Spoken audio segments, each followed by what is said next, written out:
World War I officially ended at 11:00 a.m., November 11th, 1918. The armistice had been signed earlier that morning, but across Europe, millions of men were still in their trenches, waiting for the clock to strike. Some commanders ordered their soldiers to keep fighting until the very last minute. And tragically, men continued to fall even after the peace was already decided.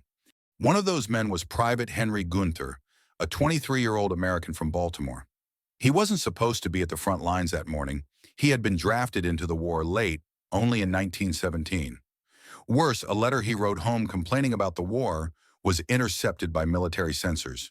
Branded disloyal, Henry was demoted, and it crushed him. Determined to prove himself, he became reckless in battle, desperate to restore his honor.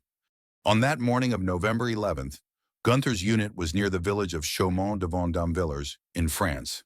The armistice clock was ticking down, only minutes left. But instead of waiting, Henry suddenly fixed his bayonet, lowered his head, and charged toward a German machine gun nest. The Germans saw him coming. They shouted, waved their arms, and even tried to warn him to stop. They knew the war was ending, but Henry didn't stop. He kept running. At 10:59 a.m., with just 60 seconds until peace, Henry Gunther was cut down by machine gun fire. The German soldiers were stunned. They didn't even celebrate. They shook their heads in disbelief. 1 minute later, the guns fell silent forever, and Henry became the last soldier killed in World War I. Back home, the U.S. Army restored his rank to sergeant and honored him as a fallen hero.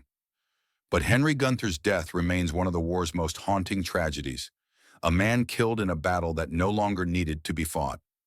His story reminds us of the futility of war and the countless lives lost not by necessity, but by human stubbornness, pride, and miscommunication.